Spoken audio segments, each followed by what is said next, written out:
ప్రభునందు పిల్లారా, ఈ యొక్క ఆరాధనకు చేరి వచ్చిన ప్రభు ప్రియులైన మీ అందరికీ మన రక్షకుడు ప్రియ ప్రభు అయిన యేసు నామములో వందనాలను దేవుడు తెలియజేస్తున్నాడు. దేవుడు ఆశ్చర్యకరుడండి, మనల్ని క్షేమంగా కాపాడుతూ ఉన్నారు.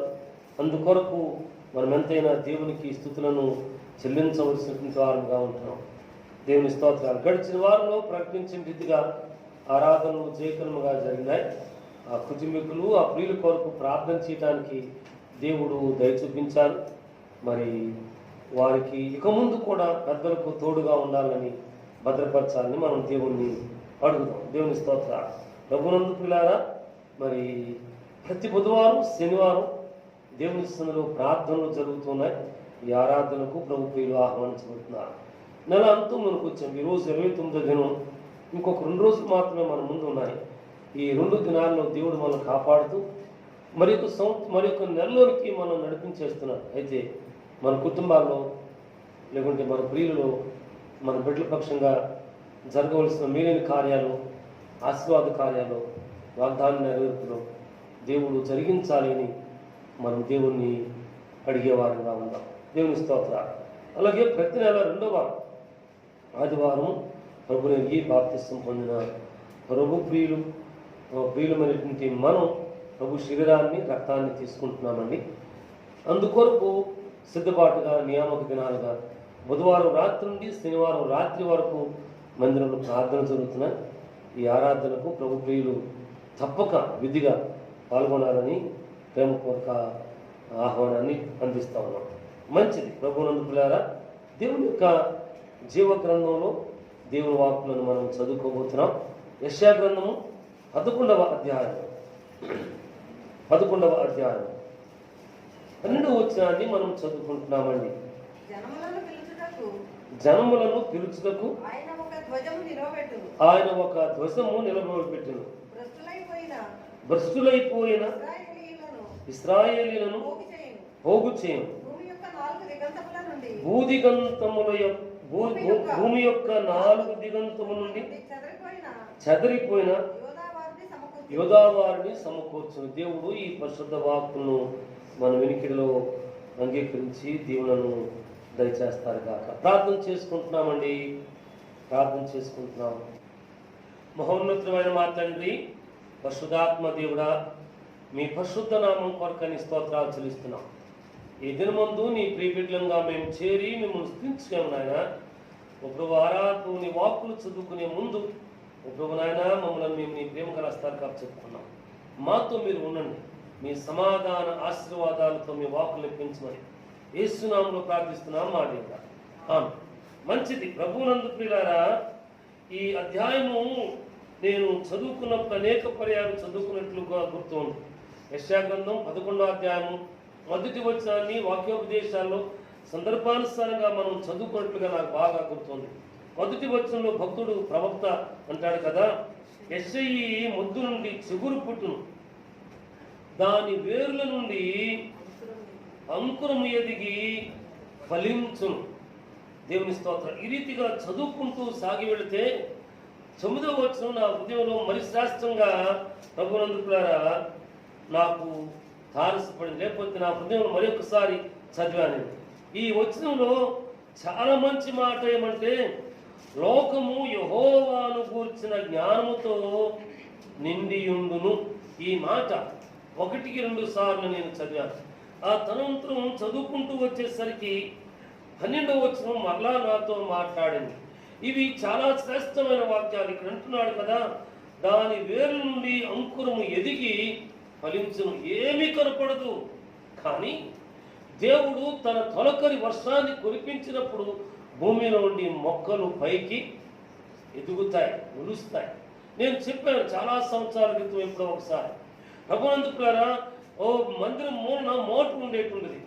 మండు వేసవిలో రోజు చల్లగా ఉంటుందని చెప్పి ట్యూబ్ పెట్టి ఎదర స్థలంలో డాబా చుట్టూతా రోడ్డు మీద రోజు సాయంత్రం వీలైతే ఉదయం నీళ్లు చల్లాను. వేసవికాలం అంతా కూడా కరెంటు బిల్లు ఎక్కువ వస్తుంది అంటే వస్తే వచ్చిందే కొంచెం చల్లగా ఉంటుందని చెప్పి.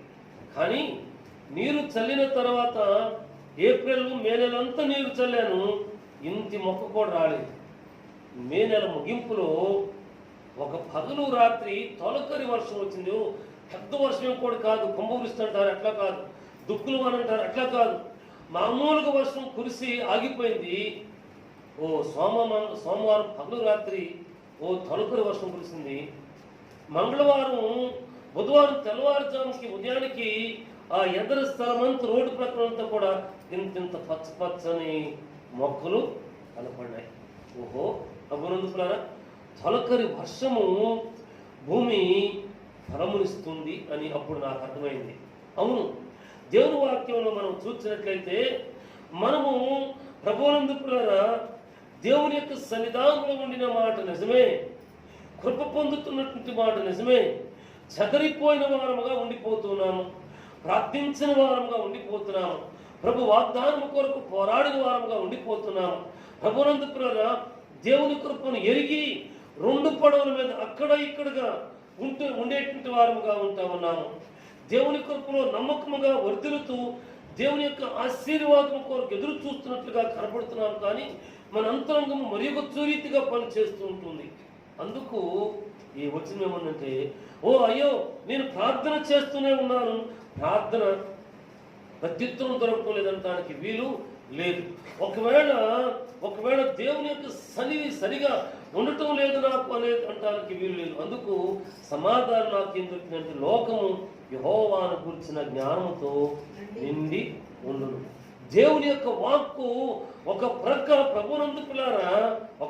ప్రభునందుకులారా క్రైస్తవ్యానికి వ్యతిరేకంగా హద్దులు మాట్లాడుతుంటే, మరి ఒక ప్రక్క దేవుని వాక్యము ప్రభునందుకులారా విరివిగా విస్తరించబడతా ఉంది. గడిచిన రాత్రి ఒక మెసేజ్ వచ్చింది ప్రభునందుకులారా. తమిళనాడులో పాలక్కాడ్ జిల్లాలో ఏదో జిల్లా ఉంది ప్రభునందుకులారా. ఆ జిల్లాలో ఒక దైవజనుడు పరిచయం చేస్తుంటే వ్యతిరేక వర్గపు వారు, మీకు అర్థమైపోయి ఉంటుంది, వీరు వెళ్ళి ఎవ్వరు లేని సమయాన్ని చూచి వెళ్ళి ఆ దైవ సేవకుని కుటుంబాన్ని భయంకరంగా కొట్టి, భార్యాని బిడ్డలను వెళ్ళగొట్టి వారమ్మ ఆ తల్లిదండ్రుల ఇంటికి ఈ దైవ సేవకుని భయంకరంగా చంపేసేసి ఇంట్లో ఉరివేస్తారట. అంటే ఒకవేళ ఎవరైనా వచ్చి చూస్తే ఏం చెప్పుకోవచ్చు? ఉరేసుకున్నాడు పాదిరి గారు అని చెప్పవచ్చు. భయంకరమైన దినముల్లో ఉన్నాం మనం. దేవుని బిడ్డలారా ఒక మాట మీతో చెప్పనుండి. నేను నాతో మాట్లాడిన సేవకులతోనూ లేకుంటే తమ్ముడితో నేను చూస్తుంటా, మన మందిరం రోడ్డు ప్రక్కన ఉంది. ఏమో ఎప్పుడైనా ఏదైనా జరగవచ్చు. తోడు అనబడేటువంటి వాడు కనుగొనినటువంటి దేవుడిచ్చిన జ్ఞానాన్ని బట్టి జ్ఞానం సంపాదించుకున్నటువంటి వీరు దేవునికి వ్యతిరేకంగా మాట్లాడుతున్నారు. ప్రభునందుతారు. విద్యను తీసుకుని వచ్చింది క్రైస్తవుడే, రిఫ్రిజిరేటర్ని తీసుకుని వచ్చింది క్రైస్తవుడే, ఇగో ఈ గాలి పంకాన్ని తీసుకుని వచ్చింది క్రైస్తవుడే, ఇగో ఈ వెలుతురును కరెంటు కనుగొని బలుబును తీసుకుని వచ్చింది క్రైస్తవుడే. వీటిని విడిచిపెట్టి జీవించమంటే వీరి వల్ల అవుతుందా? లేదు. ప్రభునందుతారా సమాజంలో జరుగుతున్నటువంటి సంఘటనలకు క్రైస్తవ సంఘం అనబడేటువంటి నీవు నేను నీ సంగతేమో, కానీ నేను నా కుటుంబం నా జీవితంలో ముగ్గురుమున్నాము, మేము దేవునికి సరిగాను సవ్యంగాను లోబడాలి అని చెప్పి దేవుని వాక్యాన్ని చదువుకుంటూ ఆలోచన చేసుకున్నాను. అదే ప్రార్థన చేసుకున్నాం. తండ్రి మాకు ఒక బిడ్డని ఇచ్చాం, 2వ బిడ్డను మేము పొందుకోలేకపోయాం. ఈ లోపే ఒక బిడ్డను పొందుకునే లోపు పిల్లలు పుట్టరని, ఒడ్డుపోతువారని చాలా రకరకాలుగా వినపడినాయి. ఆ బిడ్డ పుట్టిన తర్వాత చనిపోయేవాడైపోయాడు, బలహీనుడైపోయాడు, ఏం చెట్లున్నాడు అని చెప్పి అడిగిన వారిని మేము ఎరుగుదాము. ఒక్కడే కొడుకు గదు శుభ్రంగా చూసుకున్నారు అనుకున్నాంలే అని అన్నవారిని కూడా మేము ఎదుగు విమర్శ చేయడం లేదు. ఇది నిజము. ప్రభునందుతారా మేము ప్రార్థన చేసుకుంటున్నాం.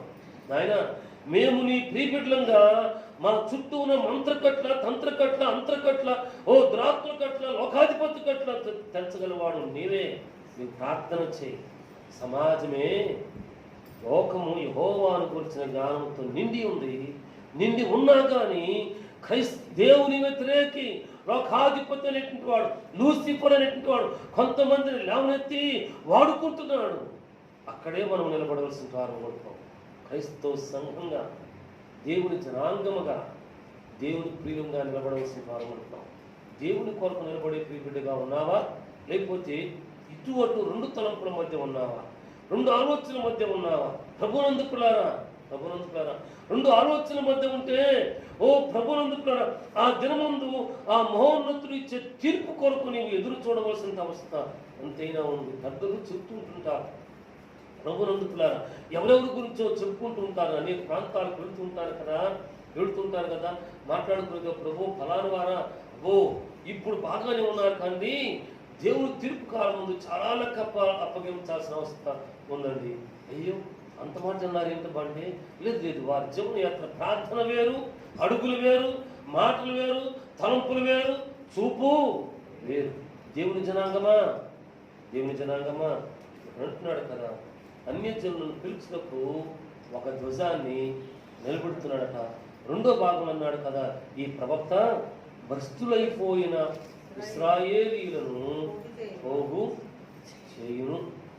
ఆ గుంపులో మనం ఉన్నామేమో కదూ, మన కుటుంబం ఉందేమో కదూ, మన ప్రార్థనా గుంపు అనబడేటువంటి మనం ఉన్నామేమో కదూ, భ్రష్టులైపోయిన వారముగా ఉన్నామేమో కదూ, ఇవో చేస్తూ నేను దేవుని బిడ్డనని చెప్పుకునే స్థితిలో ఉన్నామేమో కదూ. అటువంటి స్థితిలో ఉంటే ఈ వాక్కులు సూటిగా, సరిగా, సవ్యంగా నీతో మాట్లాడుతూ ఉన్నాయి, నా కుటుంబంతో మాట్లాడుతున్నాయి, నా బిడ్డతో మాట్లాడుతున్నాయి. ఈ మాటలు మరి నీతో మాట్లాడుతున్నాయా? ప్రార్థించో, కన్నీరు కార్చో, ఒప్పుకొను, విడిచిపెట్టే స్థితిలో ఉన్నావా? చెప్పుకోవద్దు. మేము ప్రతిష్టా ప్రార్థనా మందిరం సంఘ విశ్వాసమును ఘనంగా చెప్పుకోవచ్చు. ఆ ఘనతకు రవ్వంత విశ్వాసం ఉంటే ప్రభునందుతారా మంచిది. దేవుని వాక్యం ఉంది, రవ్వంత చేదు కుండెడు పాలలను పాడు చేస్తాయట. ప్రభునందుకులారా, నాలుక చిన్నిదే కానీ పురములను తగలబెడుతోందట. ఏమంట నాలుక చిన్నిదే, పురములను తగలబెడుతుందట, కుటుంబములను పాడు చేస్తోందట, జీవితములను పాడు చేస్తోందట. దేవుని జనాంగమా, ఇశ్రాయేలీయులైనటువంటి మనము, ప్రార్థిస్తున్నటువంటి మనము, మొరపెడుతున్నటువంటి మనము, కృపలో వర్తిస్తున్నామని చెప్పుకునేటువంటి మనము ప్రభునందుకులారా భ్రష్టులైపోయినటువంటి పరిశుద్ధులుగా అనబడేటువంటి గుంపులో ఉన్నామేమో. ప్రభునందుకులారా, ఆ దినముందు ఏం చెప్పబోతుందంటే, ప్రభు మీరెవరో నాకు తెలియదని చెప్పేటువంటి దినం అవుతుంది. ఆ దినము కొరకు ఈ దినములను మహోన్నతుని యొక్క తొలకరి వర్షము మన మీద కురిపించబడాల. దేవుని స్తోత్రాలు. ఆకలి కొని ఉంటే ఈ తొలకరి వర్షం రవ్వంత కావచ్చు, ఇది మధురముగా ఉంటుంది. నేను ఎప్పుడో చెప్పాను, ఎక్కడికో వెళ్ళొచ్చాను, ఆకలి బాగా భయంకరంగా వేస్తా ఉంది. ప్లేట్ తీసి పాత్రలు తీసి అన్నం పెట్టుకుని తినాలి చుట్టింట్లో. తినే ముందు మంచినీళ్ళు దాహం కూడా వేస్తా ఉంది. లోటాడు నీళ్ళు తీసుకుని తాగితే తీయగా ఉన్నాయి.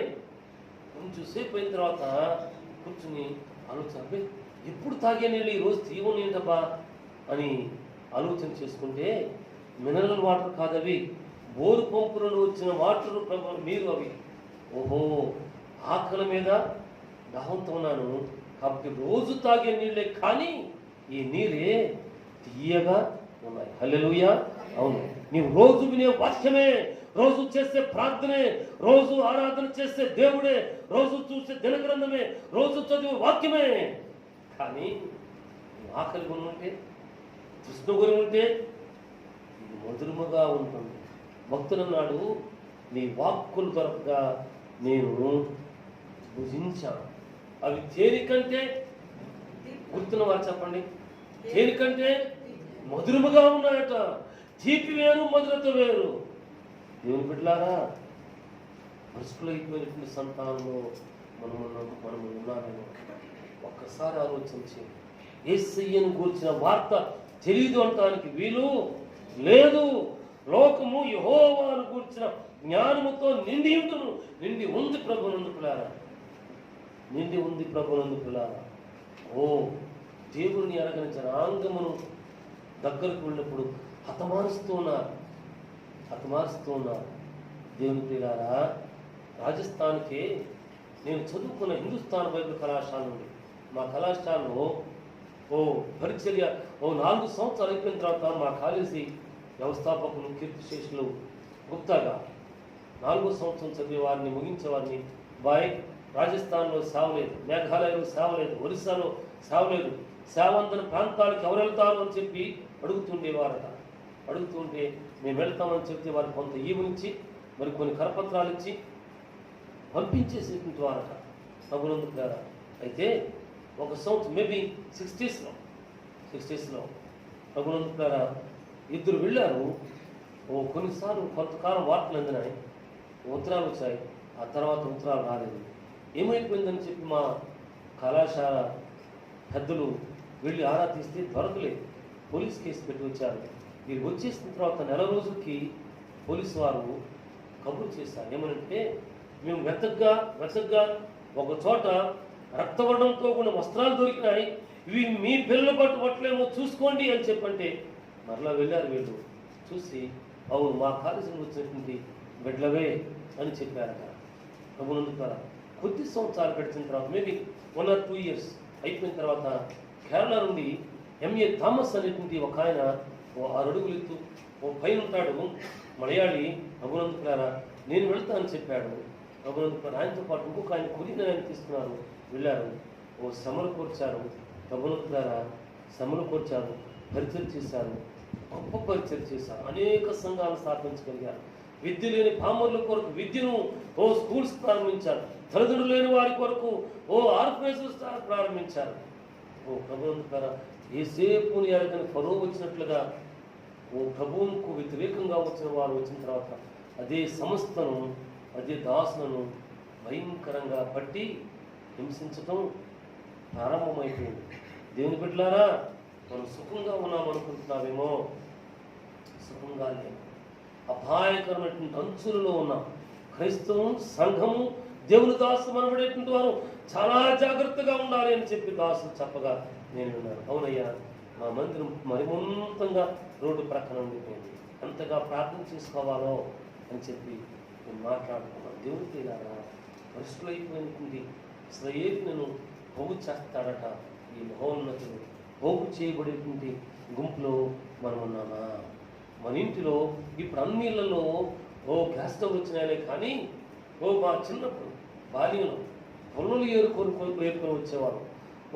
క్యాబేజీ క్యాలీఫ్లవర్ తోటలు తీసివేస్తే ఆ మోళ్ళు ఏరుకొని వచ్చి ఇంట్లో పెట్టుకుని పొలలు పొయ్యి మండించుకునేవారు. ప్రభునందు ఎండిపోయిన చెట్టు ఉందంటే ఆ చెట్లు కొమ్మలు ఇరుసు తెచ్చుకొని పొయ్యిని వెలిగించుకునేవారు.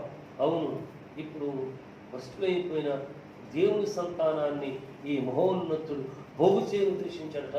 పోగు చేసినటువంటి ఈ మహోన్నతుడు ఏం చేయబోతుందంటే నిప్పును రాచేయబోతున్నాడు. ఈ పుల్లలు మండాల్సిన అవసరం ఉంది. ఎవరా పుల్లలు?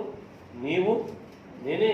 ప్రతిష్టా కుటుంబం అనబడేటువంటి ఈ ప్రార్థనా కుటుంబం అనబడే ఇంట్లో చాలా పుల్లలు ఉన్నాయి.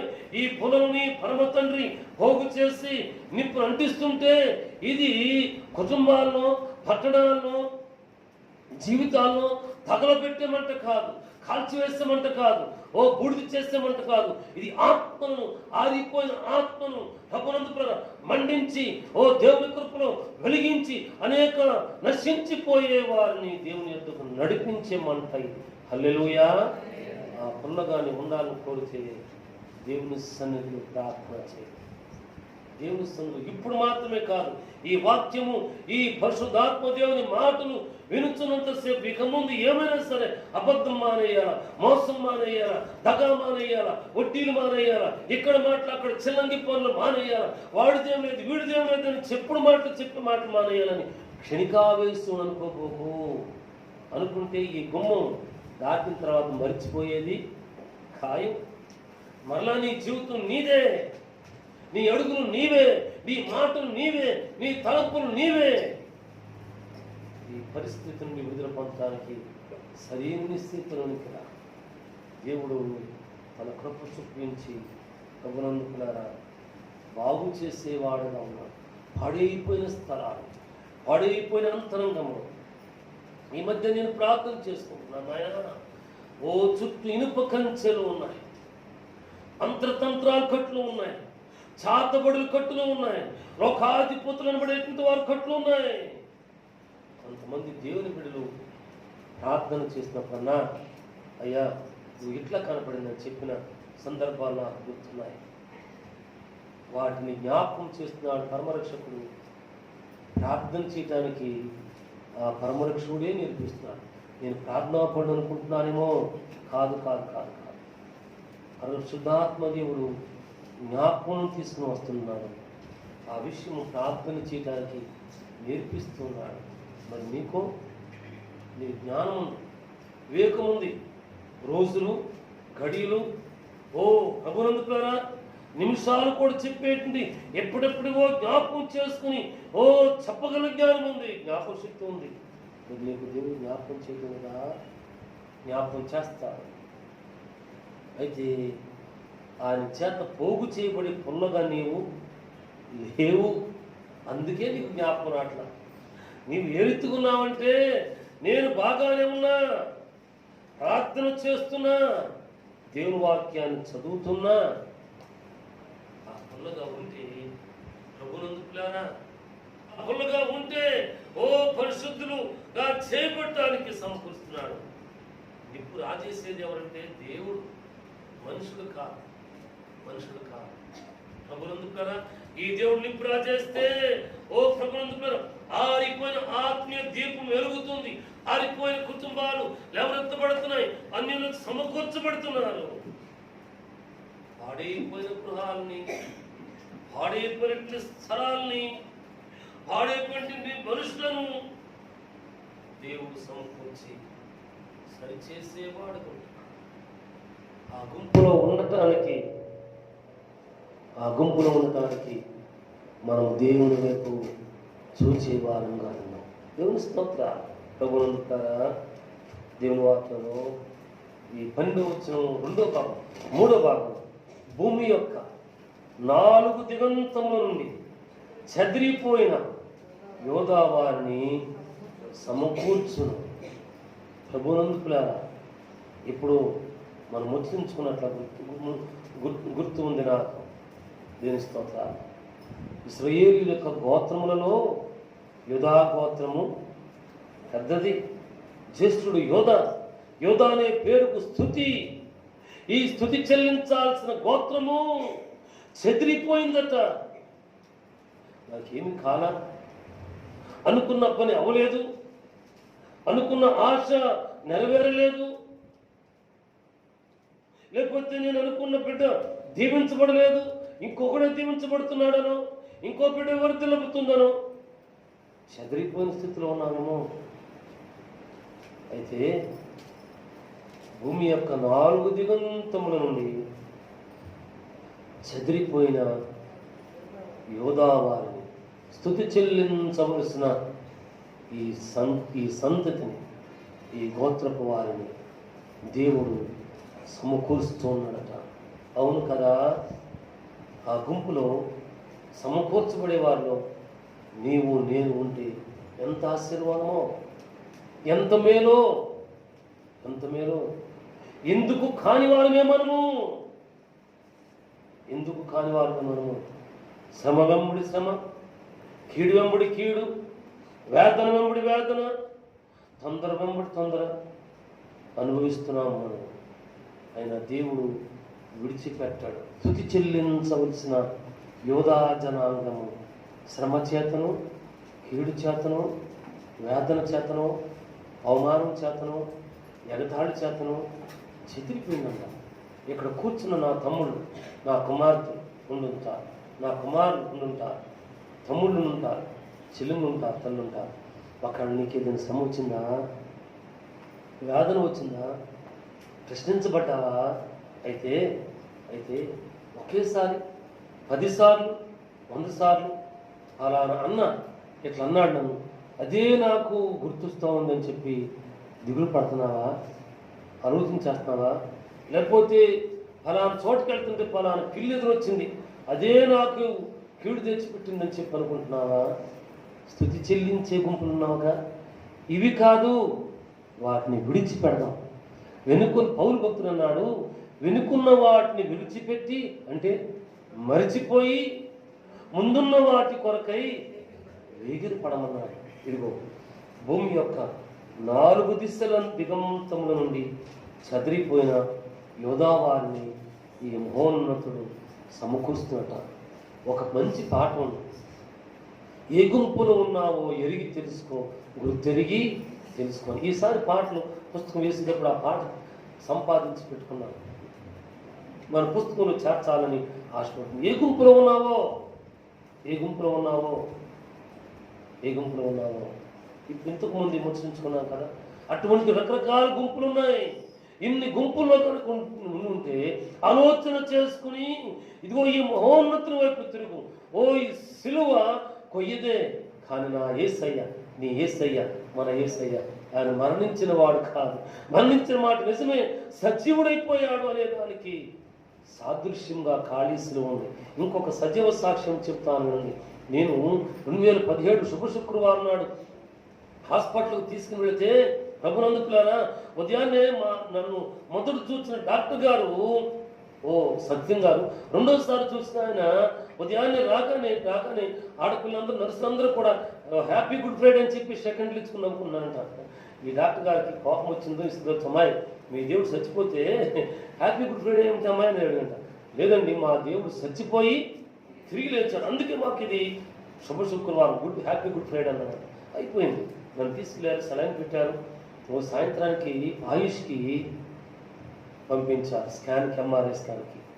ఆ స్కాన్ రిపోర్ట్ వచ్చిన తర్వాత ఆ స్కాన్ రిపోర్ట్ అట్లా చూసి పడేసి కుర్చీలో కోనపడిపోయాడంట. వాటిని చెమటలు పట్టేసింది అంట, చెమటలు పట్టేసింది డాక్టర్ గారికి.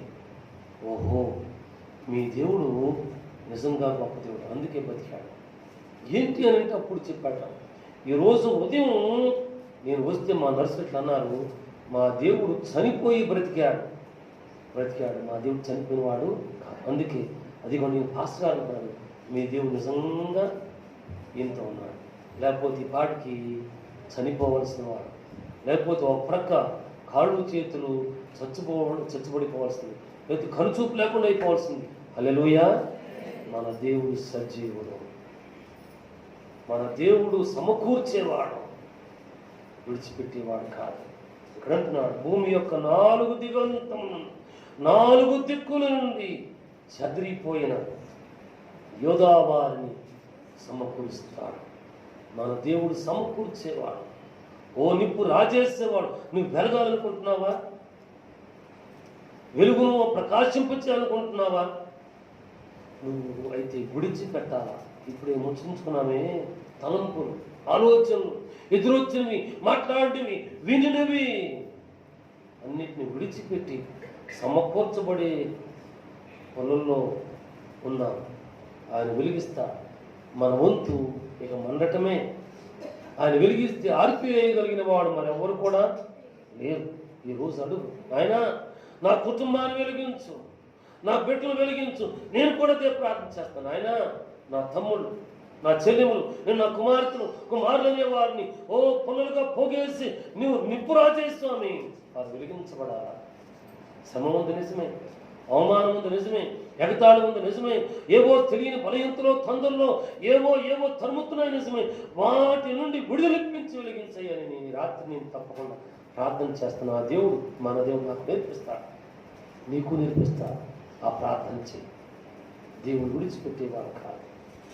ఈ జోబు వెలుగులో సాగి వెళ్ళే బిడ్డగా ఆయన వెలిగించువాడు మన దేవుడు. ఏ నిప్పు? మన ఇల్లును ఇంట్లో వెలిగించే నిప్పు కాదు, ఇది ఆత్మ సంబంధమైన నిప్పు. ఆ వెలుగే, ఆ నిప్పే పున్నూరు సుదర్శనం గారిని కాల్చింది, అవయవాలు ఎదురుగా పెట్టింది. కుమారుడు సుదర్శనం ఎక్కడైనా జబ్బు ఉందని అడిగితే, అబ్బే లేదండి అయ్యా. అవును, ఎంత దీనంగా మాట్లాడాడు దాసుడు. అలాగే మన అంతరంగాన్ని, మన జీవితాన్ని, మన కుటుంబాన్ని వెలిగించి దేవుడు శుద్ధి చేయమని అడుగుతాడు. మన దేవుడు విడిచిపెట్టేవాడు కాదు, కృప చూపించేవాడు. ఇది యెషయా గ్రంథంలో ప్రభునందుతారా, యెషయా గ్రంథంలో 52వ అధ్యాయం 9వ వచనాన్ని మనం చదువుకుంటున్నాము. 52వ అధ్యాయము 9వ వచనం. యెరూషలేమునందు పాడైపోయిన స్థలములారా, ఉత్సహించి ఏకముగా సంగీతగానము చేయుడి. యెహోవా తన జనులను ఆదరించెను, యెరూషలేమును విమోచించెను. హల్లెలూయా. మన దేవుడు మన సంఘములో ప్రార్థన అవసరతలను ప్రతి తల్లిని, తండ్రిని, కుమారుని, కుమార్తెను, తమ్ముణ్ణి, చెల్లెమని దేవుడు తన జనులను ఆదరించెను, యెరూషలేమును విమోచించు. మనం విమోచింపబడాలి. మన బిడ్డలు విమోచింపబడాలా? మన బిడ్డలు విమోచింపబడాలా? మన అంతరంగం విమోచింపబడాలా? మన ఇల్లు విమోచింపబడాలా? మన ఇంటిలో ఒక ఆధిపత్య తిష్ట వేసుకుని కూర్చుని ఉంటే యుద్ధము చేసే యెహోవా, యుద్ధశూరుడైనటువంటి యెహోవా ఓ వారిని వెళ్ళగొట్టాలా? అందుకు దేవుని వైపు మనం చూద్దాం. దేవుని వైపు మనం చూద్దాం. యెరూషలేమునందు పాడి ఉన్న స్థలములారా, దేవుని సంతానమా, బెతెస్దా ప్రార్థనా మందిరంలో మనము చెదిరిపోయిన వారుగా బాగానే ఉన్నామనుకుంటూ పాడైపోయిన స్థితిలో ఉంటున్నామేమో కదూ. ఆ స్థితి నుండి విమోచించమని, విడుదలిప్పించమని అడుగుదాం. రెండో భాగం ఉంటాడు కదా, యెహోవాకు స్తుతిగానము చేయుడి.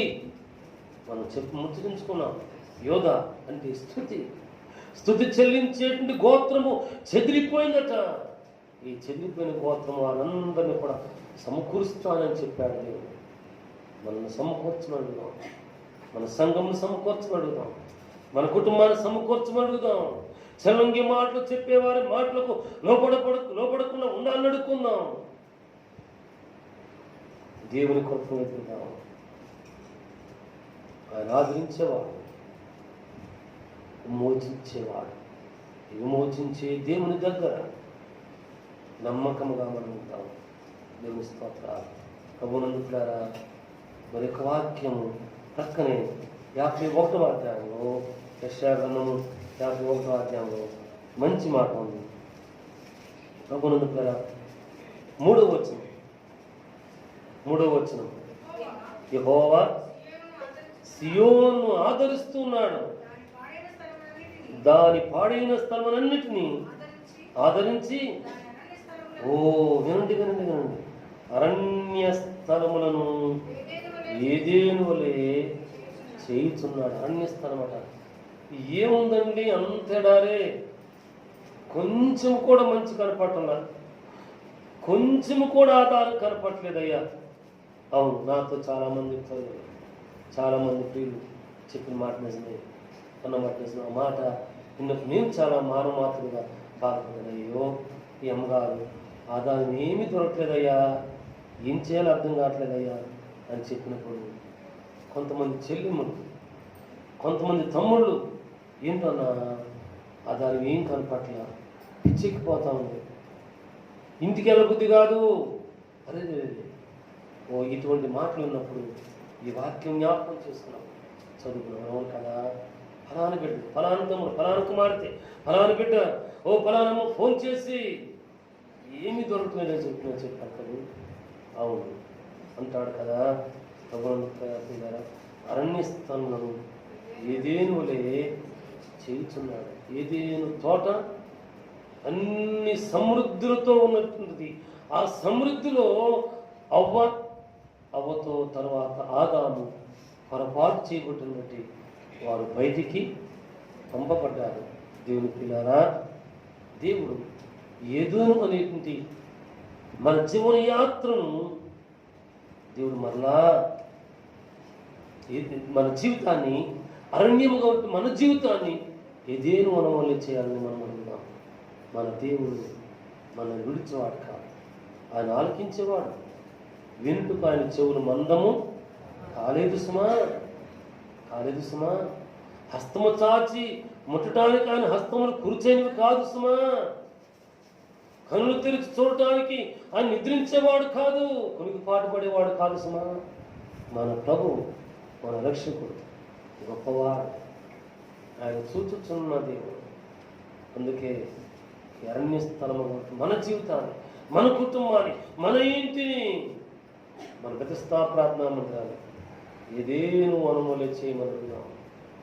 దేవుడు లేవనెత్తమని అడుగుదాం, కృప చూపించమని అడుగుదాం, కనికరించమని అడుగుదాం, తన కృపలో జీవంపు చేయమని విడిచిపెట్టువాడు కాదు.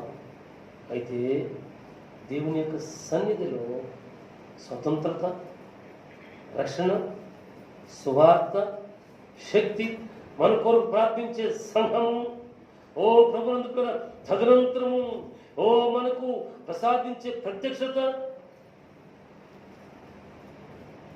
అనంతరము ప్రభునందు ముగింపు ఇంకేముందండి? మీరు చెప్పండి, చెప్పుకుందాం. ఇంకేముందండి? మహిమ కలిగిన శరీరం ఎక్కడున్నది?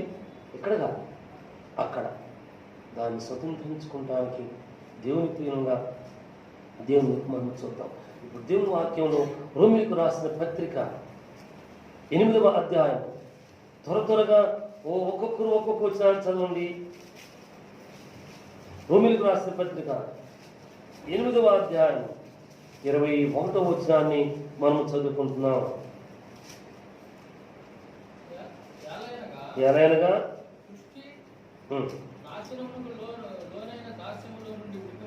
విడిపింపబడి దేవుని పిల్లలు పొందబోవు దేవుని స్తోత్రాలు. మనకట పోగు చేస్తాడని చెప్పుకున్నాం కదా, అలా మంచి వాక్యాలు చదువుకున్నాం కదా. మహిమ గల స్వాతంత్ర్యత ప్రభువారు మనకు అనుగ్రహిస్తున్నాడు. దేవుని స్తోత్రం. రెండవ మాట, రెండవ ఆశీర్వాదం, మొదటి తిమోతి పత్రిక 1వ అధ్యాయం, మొదటి తిమోతి పత్రిక 1వ అధ్యాయం 11వ వచనాన్ని, అయినను శ్రీమంతుడకు దేవుడు దేవుని స్తోత్రం మహిమగల స్వాతంత్ర్యం ఇచ్చాడు.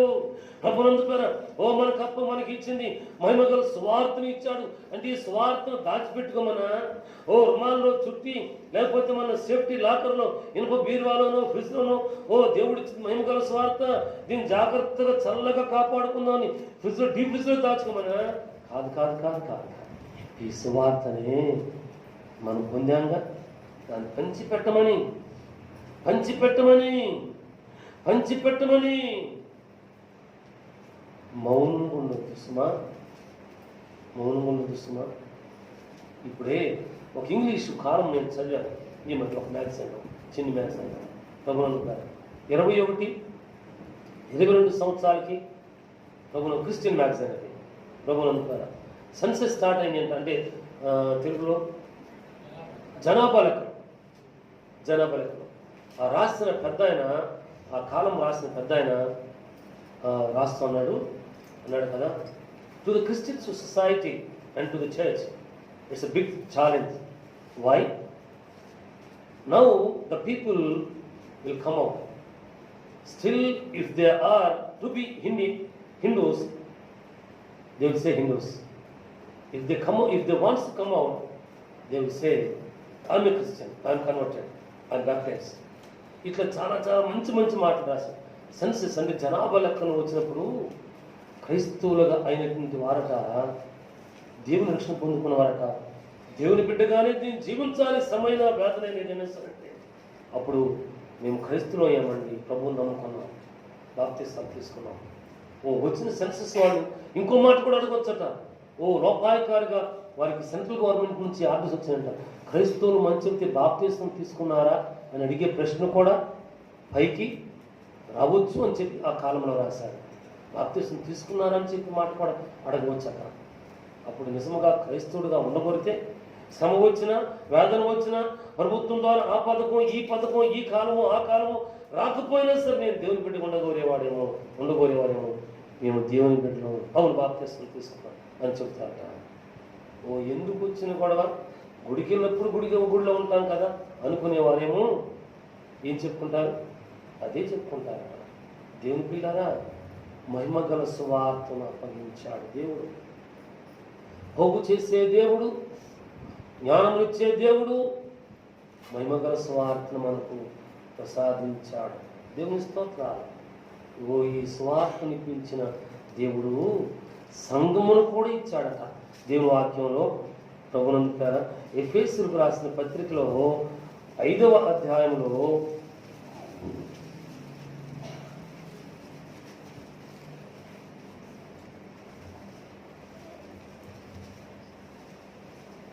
27వ వచనమండి. పురుషులారా మీరును భార్యను ప్రేమించండి. చదువుతాను. సంఘమును ప్రేమించి కళంకమైనను ముడతయైనను అట్టిది మరి ఏదైనా లేకుండా పరిశుద్ధమైనది గాను నిర్దోషమైనది గాను దేవుని స్తోత్ర. మహిమగల స్వాతంత్ర్యం, మహిమగల సువార్త, మహిమగల సంఘం. దేవుని స్తోత్రం. మన సంఘం ఎట్లా ఉండాలంట? మనం ఎక్కడ ఉండాలంట? మహిమగల సంఘంలో ఉండాలి. అంత్య దినములలో ఉన్నాం, అపాయకరమైన దినములలో ఉన్నాం. కాబట్టి మనం ఏ సంఘంలో ఉండాలంటే మహిమగల సంఘంలో ఉండాలి. పాట పాడితే దేవుడి గుడికి వచ్చే సంఘం కాదు, కాయలు కొట్టనిస్తే దేవుడి గుడికి వచ్చే సంఘం కాదు. ఓ ప్రభునందుకులారా, చాపలేని ఇస్తే దేవుడి గుడికి వచ్చే సంఘం కాదు. అంతేనమ్మా? ఏదైనా సరే మహిమగల సంఘములో మనము ఉండాలి అంటున్నాడు. క్రీస్తు కూడా సంఘమును ప్రేమించి అది కళంకమైనను ముడత అయినను అట్టిది మరి ఏదైనా లేకుండా, ఏదైనా ఉండుంటుంది సంఘంలో.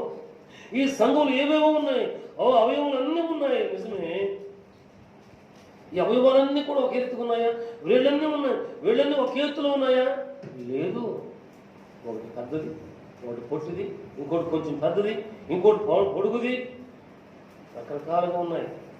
అవును, రకరకాల మనుషులు ఉన్నాం.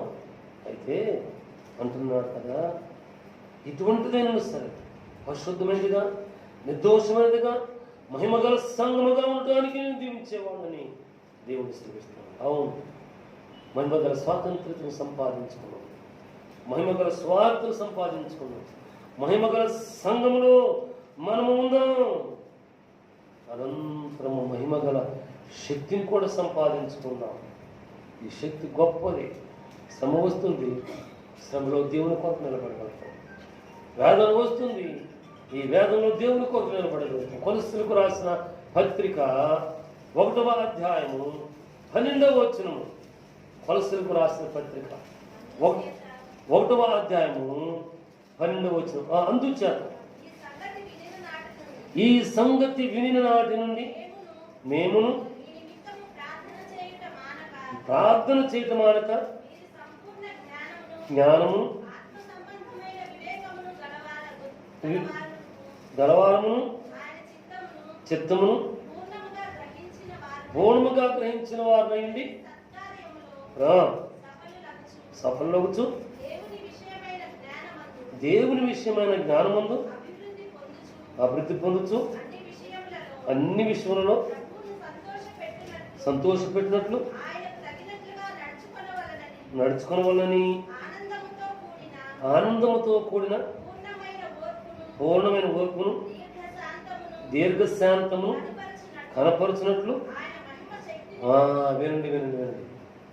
మహిమ శక్తిని బట్టి. ఎవరిదంట ఈ శక్తి? ఈ శక్తి ఎవరిదంట? దేవునిదంటండి. మహిమ శక్తి, మహిమ శక్తి. ఈ శక్తి మహిమతో ఉంది.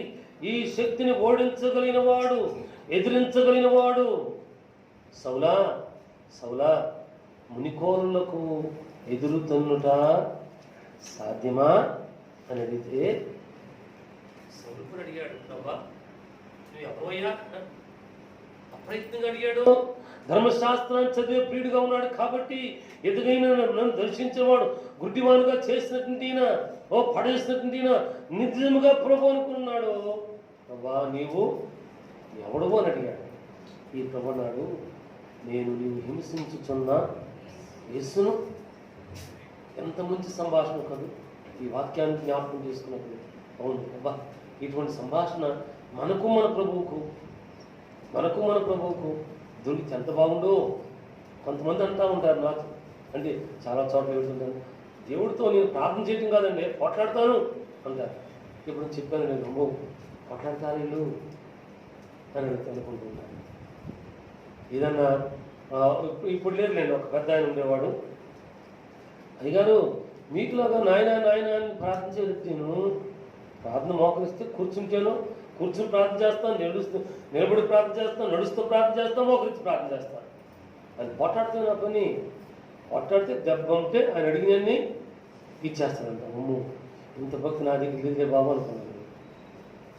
పోట్లాడితే ఇంట్లో వాళ్ళ మీద పోట్లాడి, సంఘంలోకి వచ్చిన కూడా మీరు పోట్లాడదు. ఎందుకంటే రేపు వాళ్ళు పోట్లాడారు, ఈ గుడికి రానించి పారిపోతారు. ఇంట్లో పోట్లాడుకోండి. లేకపోతే మీకు నమ్మకం ఉన్న అన్నయ్యలో, అక్కలో, అన్నలో, బాబాయిలో, తండ్రి ఉంటే ఆడ మీద పోట్లాడండి. దేవుడు మీద పోట్లాడుకోండి. దేవుడి దగ్గర మనపూర్వకంగా ప్రార్థించి అంటున్నాడుగా, ప్రతి సత్కార్యంలో సఫలమంటున్నాడు. దేవుని విషయమైన జ్ఞానమును అభివృద్ధి పొందమంటున్నాడు. ప్రభునందు ఈ రీతిగా ప్రభునందు శ్రేష్ఠ వాక్యాలు చెబుతూ ఆయన మహిమా శక్తిని బట్టి సంపూర్ణ బలముతో బలపరచబడవలని తేజోవాసులైన వారిలో పరిశుద్ధుల స్వాస్థ్యము ఆలివారు కావాలని నేను ప్రార్థిస్తున్నాను. ఈ సంఘము ప్రభునందు ద్వారా శక్తి కలిగిన సంఘం. ఈ సంఘము ప్రార్థించే సంఘం అన్నమాట. దేవుని సంతానమా, దేవుని సంతానమా, శక్తిని సంపాదించుకుంటూ మనము సంఘముతో ఉండాలి. ప్రభునందు ద్వారా సంఘములో ఉన్నటువంటి మనం శక్తిని సంపాదించుకోవాలా. ఈ శక్తి దైవ సంబంధమైనది కావాలి. దేవుని స్తోత్రాలు. తితుకు పత్రిక ప్రభునందు ద్వారా 2వ అధ్యాయం 13వ వచనాన్ని మనం చదువుకున్నాం. తిమోతి తరువాత ఉంటుంది ఈ వాక్యం. అయ్యా, తితుకు పత్రిక 3వ అధ్యాయం 21వ వచనం, అనగా మహాదేవుడును 21 మన్నించాలి. 13వ వచనం, మన రక్షకుడునైనా